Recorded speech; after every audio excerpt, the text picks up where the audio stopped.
Hello dear students, आप सभी का बहुत बहुत स्वागत है। आप लोगों को यदि कक्षा 12वीं में हिंदी विषय में सप्ली आ चुकी है तो आप लोग पेपर देने वाले हैं 8 जून को। तो 8 जून को आपका हिंदी का पेपर कक्षा 12वीं का किस प्रकार से इस बार सप्लीमेंट्री का आएगा उसकी बात हम इस वीडियो में करने वाले हैं। सभी स्टूडेंट्स क्लास 12th वाले वीडियो को लास्ट तक ज़रूर देखिएगा। पास होना है तो ध्यानपूर्वक देखिएगा। और साथ ही साथ मैं आप लोगों को बता देता हूं, आपका क्वेश्चन पेपर 80 नंबर का रहेगा और 80 नंबर के इस क्वेश्चन पेपर को आप ध्यानपूर्वक लगाइएगा। स्टूडेंट्स आइए हम देखते हैं इसका पूरा सॉल्यूशन। हिंदी विषय का पूरा सॉल्यूशन देखेंगे। अगर आप वीडियो को लास्ट तक देखेंगे तो आपको इस बार ज़रूर सफलता मिलेगी। आइए स्टूडेंट्स स्टार्ट करते हैं पहले प्रश्न से। सही विकल्प चुनकर लिखिए। पतंग कविता इनमें से किसके लिए प्रसिद्ध है? तो यहाँ पर आपको किसी प्रकार की गलती नहीं करना है। यहाँ पर जो आपका सही उत्तर हो जाएगा, प्रतीकों के लिए, चित्र विधान के लिए, बिंब विधान के लिए या व्यंग्यार्थ के लिए। तो यहाँ पर जो पतंग कविता है बच्चों, वो आपका राइट आंसर होगा बिंब विधान के लिए। अगला क्वेश्चन, कौन सा रस सा हृदय के हृदय में उत्साह का संचार करता है? तो यहाँ पर आपका जो ऑप्शन है करुण रस, श्रृंगार रस, वीर रस, वात्सल्य रस। तो इसमें जो ऐसा रस जो हृदय में उत्साह का संचार करता है वो होता है वीर रस। अगला क्वेश्चन हम देखेंगे, बाजार दर्शन पाठ का केंद्रीय भाव है। तो बाजार दर्शन जो पाठ है जैनेन्द्र कुमार ने लिखा है। पाठ के नाम सभी आपको याद होना चाहिए। इसको लिखने वाले जैनेन्द्र कुमार है। बाजार दर्शन पाठ का केंद्रीय भाव क्या होगा? तो यहाँ पर आपका जो आंसर होगा बच्चों वो होगा बाजारवाद। बाजारवाद से ये संबंधित है। अगला प्रश्न देखते हैं, वे अच्छा खेला परंतु हार गया। ये वाक्य एक क्या है बच्चों? तो वे अच्छा खेला परंतु हार गया, ये जो वाक्य एक संयुक्त वाक्य रहेगा। जहाँ पर मैं इसकी ट्रिक बता देता हूँ, जहाँ पर बीच में आपको परंतु, किंतु, लेकिन, अथवा, या, तथा ये शब्द दिख जाते हैं बीच में, तो वहाँ पर संयुक्त वाक्य होता है। ठीक है, कभी मत भूलना आप। अगला क्वेश्चन, अतीत में दबे पांव पाठ के आधार पर कोटार किसके काम आता होगा? तो यहाँ पर आपका आंसर होगा बच्चों सही, अनाज जमा करने के लिए। भूल मत जाना, जब पेपर देने जाते हैं यही आपने गलती की है। इस कारण से ही हमें ये दिन देखने पड़ रहे हैं। इनमें से कौन सा पत्रकार का प्रकार नहीं है? तो पूर्णकालिक, अंशकालिक, फ्रीलांसर। तो यहाँ पर जो पत्रकार का प्रकार नहीं है वो संवाददाता नहीं है। अगला क्वेश्चन, रिक्त स्थान की पूर्ति देखेंगे। रिक्त स्थान की पूर्ति भी करवाऊंगा। उससे पहले आप एक बार अपने सभी भाई बहनों को शेयर कर दें। अपने व्हाट्सएप स्टेटस, टेलीग्राम ग्रुप सभी में इस वीडियो के लिंक को ज़रूर शेयर करिएगा ताकि हमारे सभी दोस्तों तक ये वीडियो पहुंच सके।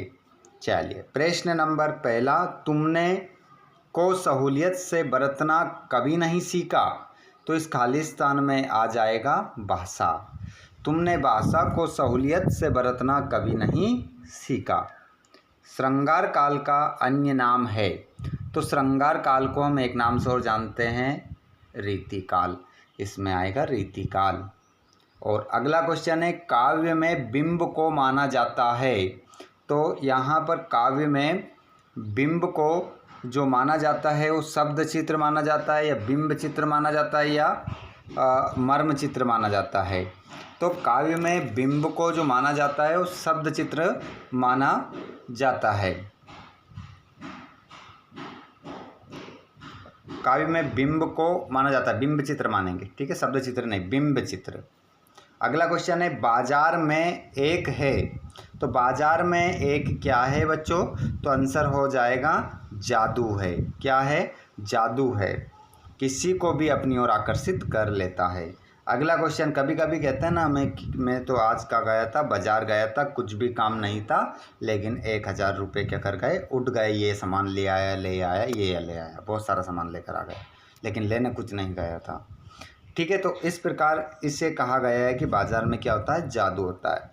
जब एक ही शब्द की पुनरावृत्ति होती है तो उसे शब्द युग्म कहते हैं, तो उसे हम पुनरुक्त शब्द युग्म कहते हैं, ध्यान रखिएगा। अगला क्वेश्चन, आप लोगों की देखा देखी सेक्शन की घड़ी भी हो गई है, तो आप लोगों की देखा देखी सेक्शन की घड़ी भी हो गई है, सुस्त हो गई है। कैसी हो गई है बच्चों, सुस्त, याद रखिएगा, और कुछ नहीं लगाना है, व्यस्त गतिशील ऐसा नहीं लगाना है, सुस्त लगाना है। संपादकी को की आवाज़ माना जाता है, तो यहाँ पर आम जनता की, संपादकी की को जो होता है उसको आम जनता की आवाज़ माना जाता है। जैसे कि अखबार है, मान लो मैं एक अखबार छापने वाला हूँ, तो उस अखबार में क्या लिखूँगा, जनता की आवाज़ को लिखूँगा, है ना। जिनके समस्या है, जिनको दुख दर्द है, जो भी विकास हुआ है, जो भी अच्छाइयाँ हैं, जो भी बुराइयाँ हैं, उसको उसमें लिखा जाता है, तो उसे माना जाता है आम जनता की आवाज़। अगले प्रश्न की ओर हम बढ़ते हैं और प्रश्न नंबर 3 में जोड़ी है। सभी बच्चे वीडियो को लाइक ज़रूर करिएगा और अपने दोस्तों को शेयर करते रहें सभी। चलिए, बिल्कुल आप सभी का स्वागत है, एक दूसरों को शेयर करें और उनकी मदद करें। कविता के बहाने, तो कविता के बहाने जो पाठ लिखने वाले हैं वो है कुंवर नारायण। महाकाव्य जो है कामायनी है। भक्तिन पाठ लिखा है महादेवी वर्मा ने, और अर्थ के आधार पर वाक्य के भेद होते हैं 8, और जूझ पाठ को लिखने वाले हैं आनंद यादव, और विशेष रिपोर्ट का जो प्रकार होता है वो 3 होते हैं।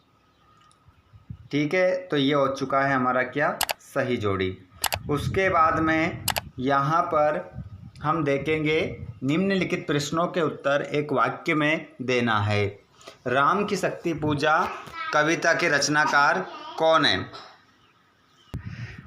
राम की शक्ति पूजा कविता के जो रचनाकार हैं उनका नाम है सूर्यकांत त्रिपाठी निराला। नाम तो सुना ही होगा, सूर्यकांत त्रिपाठी निराला ने इस रचना को लिखा है, राम की शक्ति पूजा। ध्यान रखिएगा। विस्तृत कलेवर वाले काव्य को क्या कहते हैं? तो इसे हम क्या कहते हैं, महाकाव्य कहते हैं। क्या कहते हैं, महाकाव्य से कहते हैं। एकांकी में कितने अंक होते हैं? तो एकांकी में जो अंक होते हैं वो कितने होते हैं, 1। बद्री केदार के रास्ते कैसे हैं? तो टेढ़े मेढ़े भी लिख सकते हैं या तंग लिख सकते हैं आप। कैसे? टेढ़े मेढ़े तंग रास्ते हैं। गागर में सागर भरना मुहावरे का अर्थ लिखिए।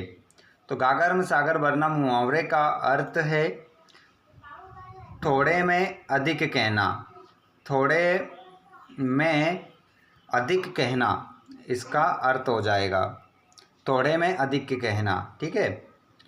रोजी रोटी की तलाश में आए यशोधर पंत को किसने शरण दी? तो किशन दा ने दी।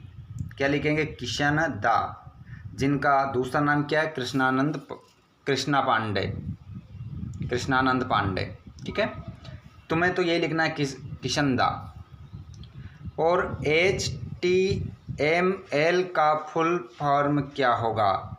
H hyper, T text, M markup, L मतलब लैंग्वेज, क्योंकि हम भाषा की बात कर रहे हैं यहाँ पर। ठीक है, तो एक बार वो बता देता हूँ।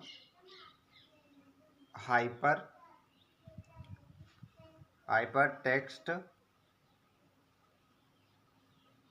Markup language.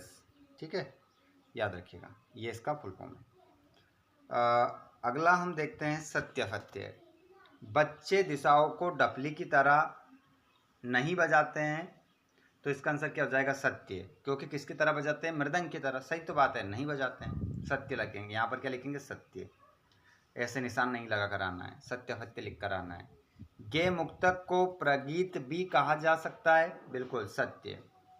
श्रीष को अवभूत कहा गया है, असत्य, क्योंकि अवधूत कहा गया है। लोकोक्ति को कहावत भी कहते हैं, सत्य। अगला प्रश्न है, मनोहर श्याम जोशी को साहित्य अकेदमी पुरस्कार से सम्मानित किया गया, तो आंसर होगा सत्य। नाटक की मूल विशेषता समय का बंधन बिल्कुल ना होना, असत्य।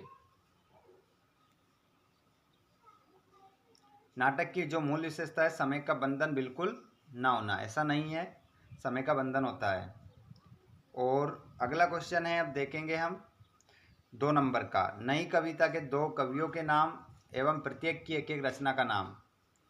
जिसके बाद में प्रगतिवाद की कोई 2 विशेषताएं, अगर आप सर्च करेंगे ना प्रगतिवाद की 2 विशेषताएं लिखी है तो हमारा वीडियो आ जाएगा, एक बार सर्च करके देखना यूट्यूब पर। नई कविता की, प्रगतिवाद की, ये सभी क्वेश्चन हमने डाल दिए हैं। महाकाव्य खंडकाव्य में सर्च करना मिल जाएगा, संध्या अलंकार मिल जाएगा, लक्षणा शब्द शक्ति मिल जाएगी, सब डाल रखे हैं, बस आपको सर्च करने की ज़रूरत है। तो स्टूडेंट्स ये था क्वेश्चन पेपर, पूरा देख लीजिए, आराम से निकाल रहा हूँ, स्क्रीनशॉट ले लेना और अच्छे से इसको पढ़ लेना, ठीक है, ताकि आप लोग इस बार अच्छे स्कोर के साथ पास हो सको। ये पूरा क्वेश्चन पेपर है 23 तक, एक के बाद एक देख लेना, सभी को लगा लेना, पास होना है तो अच्छे से। ये हो चुका है, तो अब आप लोगों के लिए आपको और किस विषय में सफली या आप रुक जाना नहीं का पेपर देने वाले हैं उसका नाम बताइएगा, ताकि आप लोगों को उस सब्जेक्ट के वीडियो भी प्रोवाइड करवाए जा सकें। एक बार सभी को शेयर ज़रूर करिएगा, वीडियो अच्छा लगा हो तो लाइक कर दीजिएगा, अपने दोस्तों को शेयर करके